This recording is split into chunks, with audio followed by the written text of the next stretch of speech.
Écoutez, on n'a pas le choix, hein. On n'a pas le choix parce qu'il y a un match mercredi qui arrive, un match important. Donc c'est vrai que je suis encore un peu déçu, c'est normal. Mais il faut vite passer à autre chose. Est-ce que vous avez discuté du match entre vous? Est-ce que le coach vous a parlé un peu ou est-ce que c'est fini, on n'en parle plus? Ouais, on en a parlé, mais vraiment très brièvement.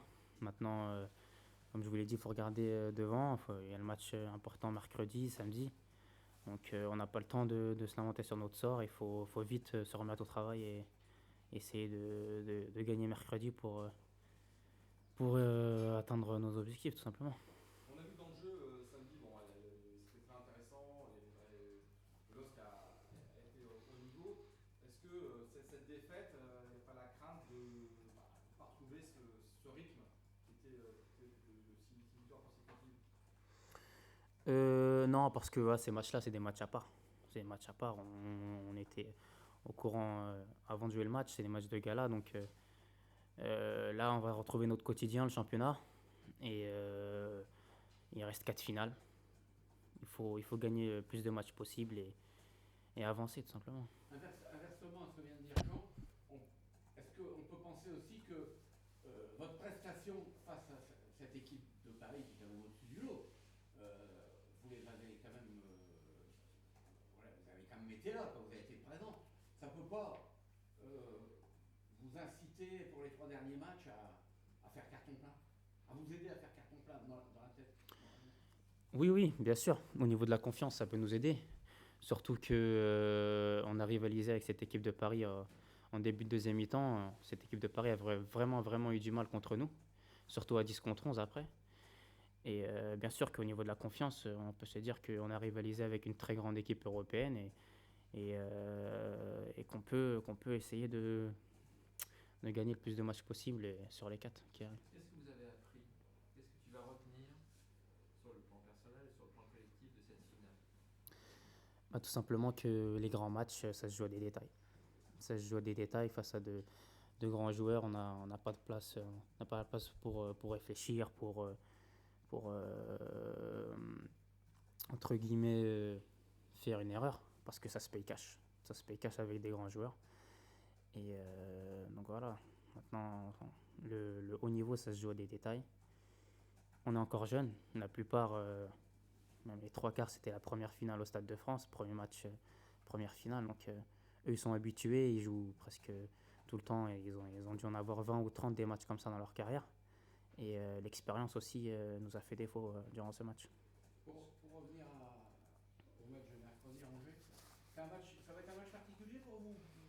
Tout s'est passé?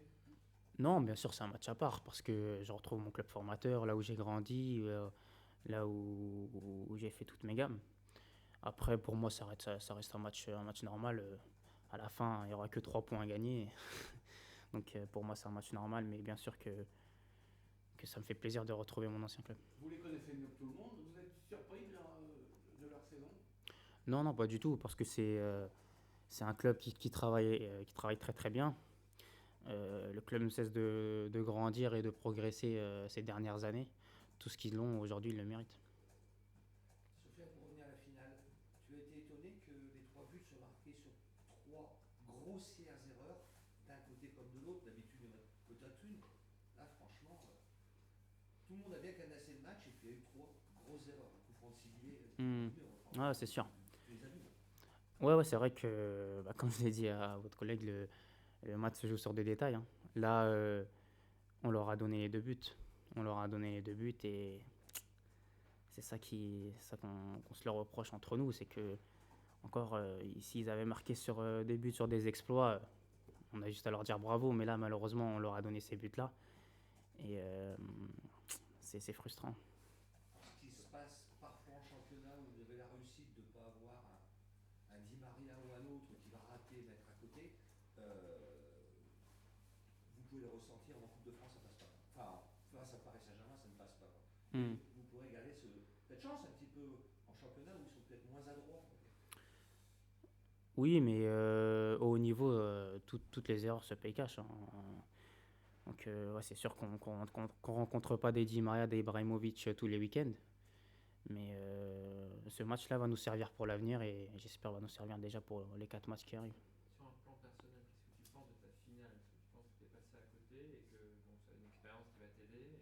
Est-ce que tu as voulu surjouer ou finalement tu as fait ce que tu as pu parce que tu as beaucoup défendu? Oui, bah pour moi, je suis pas satisfait de ma prestation. Je suis pas du tout satisfait de ma prestation, même si j'ai provoqué le coup franc et j'ai provoqué l'expulsion d'Adrien Rabiot. Pour moi, c'est pas assez. Ce match-là va me servir pour l'avenir. C'est un match c'est des grands matchs, donc au niveau de l'expérience, bien sûr que ça va me servir. Après, j'ai beaucoup défendu, je me suis mis au service du collectif. Et j'espère dans ma vie future jouer régulièrement ce genre de match. Et ce match-là va me servir pour l'avenir, tout simplement. Alors, cette saison, tu as progressé dans beaucoup de domaines.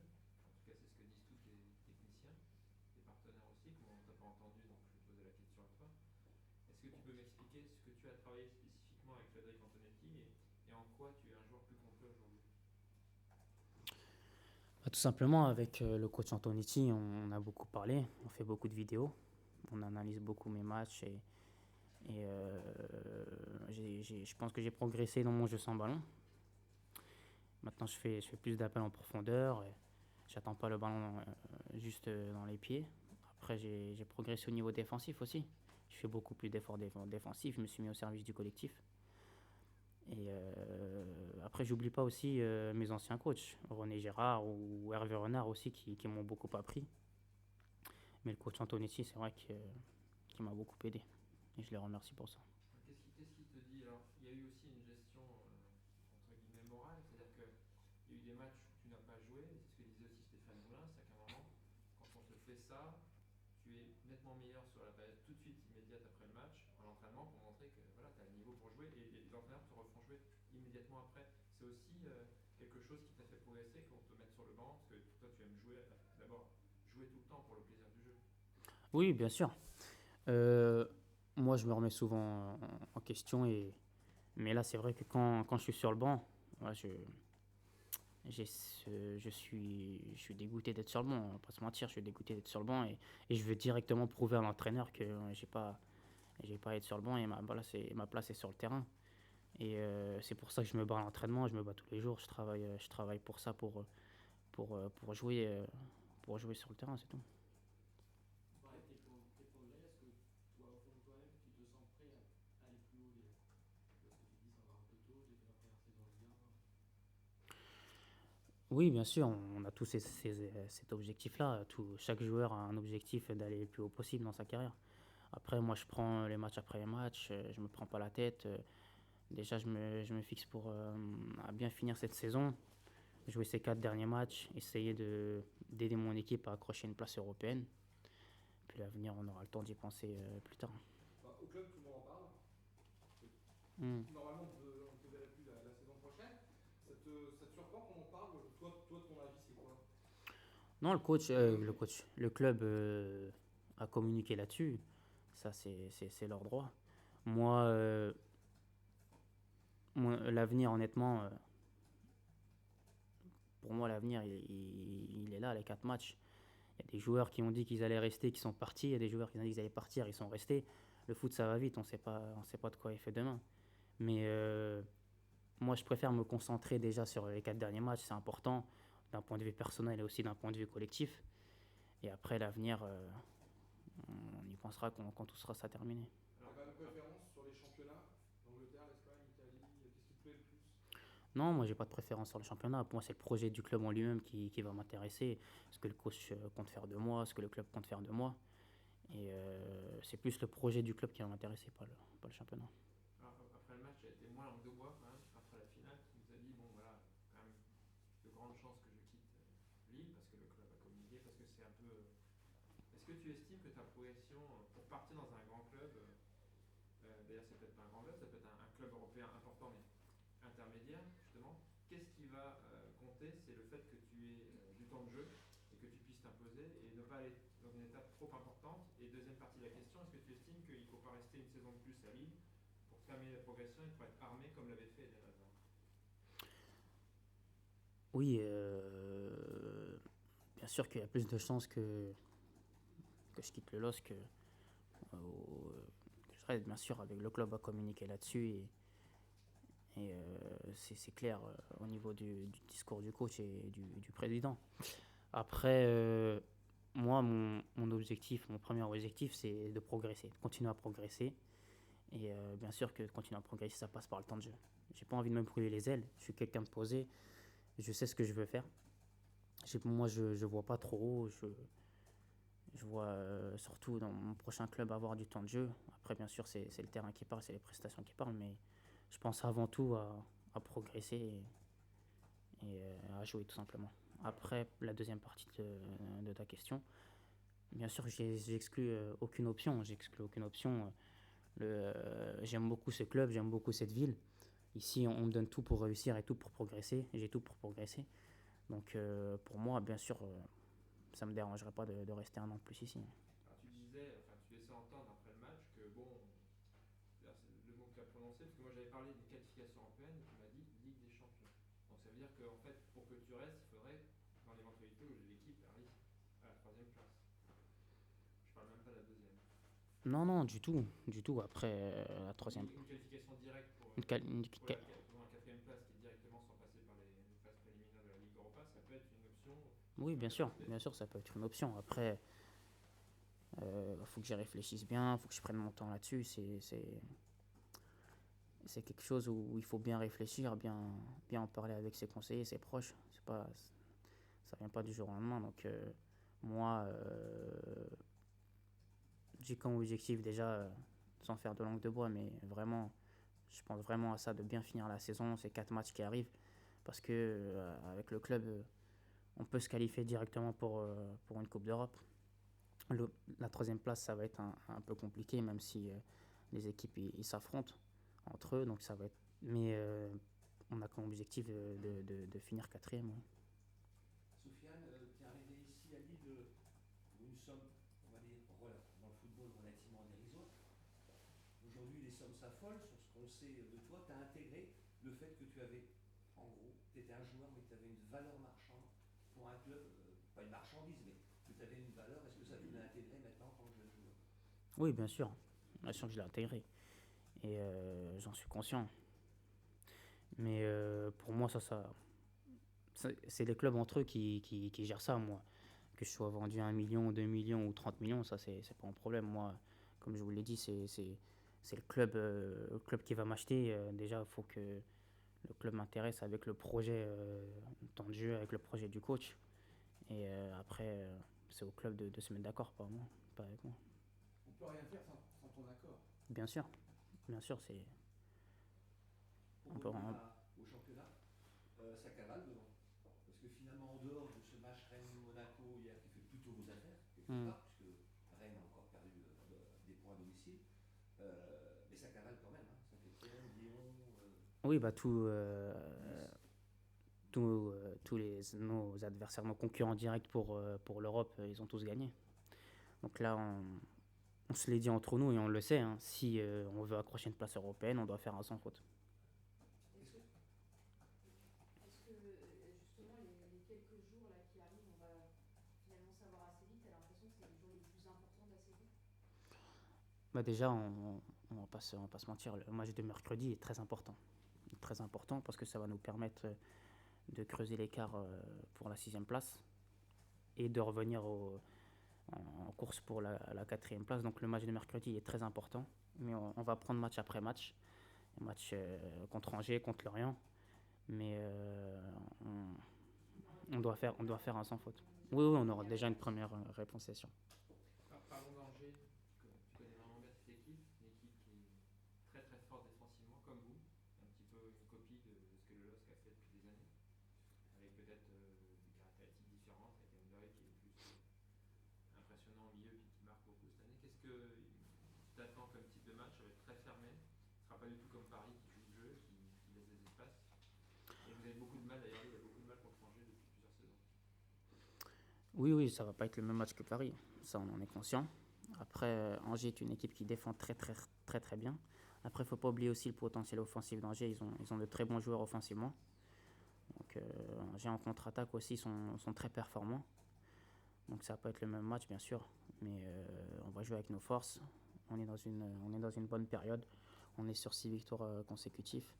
Donc on va essayer de continuer à faire nos prestations qui ont été bonnes jusque-là. Et on va essayer de prendre les 3 points parce qu'ils sont primordiaux pour la course à l'Europe. Sofiane, pour l'instant, vous êtes 6e. Pour aller chercher 5e, ça va déjà être compliqué. 4e, c'est le même. Donc, voilà, c'est compliqué. Est-ce qu'après avoir été adversaire du Paris Saint-Germain, vous allez être leur premier supporter dans quelques semaines parce que c'est peut-être eux qui vont vous offrir avec ces 6e places une place européenne. Est-ce qu'on pense un petit peu à ça ou pas? Honnêtement, non. Honnêtement, non. On pense surtout à grappiller le plus de places possible. On n'attend pas la victoire du PSG en Coupe de France parce que on veut avoir ce rentre en main et on veut se qualifier directement pour une Coupe d'Europe. Et ça passe par un sans faute et de gagner le plus de matchs possible sur les 4 qui arrivent. Sofiane, est-ce que le choix de la sélection, ça t'a un petit peu libéré? J'ai l'impression que depuis même, bon, pas mal de cartons, est-ce que ça t'a libéré un petit peu d'avoir choisi ces faits? Oui, bien sûr, parce que c'est une décision qui est importante. C'est une décision qui est importante. Ça m'a libéré d'un poids. Et aujourd'hui, je suis content d'être un international marocain. Je suis content de représenter mon pays. Ma famille est fière de moi. Et j'espère que dans les années à venir, je rendrai encore plus heureux le peuple marocain. Puisqu'on n'a pas beaucoup parlé d'effectivement ce choix à l'époque quand tu l'as fait, parce que c'était très net. Est-ce que tu as eu peur de la concurrence de tous ces gamins qui arrivent en équipe de France, ou ça a été un choix beaucoup plus, on va dire, très personnel et qui n'a rien quasiment à voir avec le foot? Non, non, du tout. J'ai pas eu peur de la concurrence. Moi, je suis quelqu'un qui vient de loin. Donc, pour moi, c'est que du plaisir et j'ai peur entre guillemets, j'ai peur de personne. Je pense juste à progresser et puis à continuer à jouer mon football et essayer de jouer à un haut niveau européen un jour. Après, c'est un choix très personnel. C'est un choix, tout simplement un choix du cœur. J'en ai beaucoup parlé avec ma famille, mes proches. Et j'ai fait ce choix-là avec le cœur, tout simplement. Tu es né en France, tu es français, ça t'a pas interpellé? C'était vraiment le Maroc dans ta première option? Il y avait plutôt le choix du cœur qu'un choix sportif? Non, au début, ça m'a interpellé parce qu'au début, j'avais pris ce temps de réflexion-là.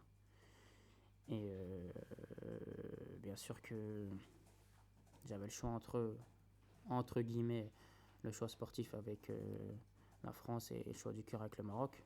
Même si sportivement, le Maroc, c'est très intéressant aussi avec la Coupe d'Afrique et la perspective de se qualifier pour une Coupe du Monde aussi. Mais aujourd'hui, j'ai fait mon choix. Maintenant, je regarde devant moi et je regarde plus derrière moi et j'avance tout simplement.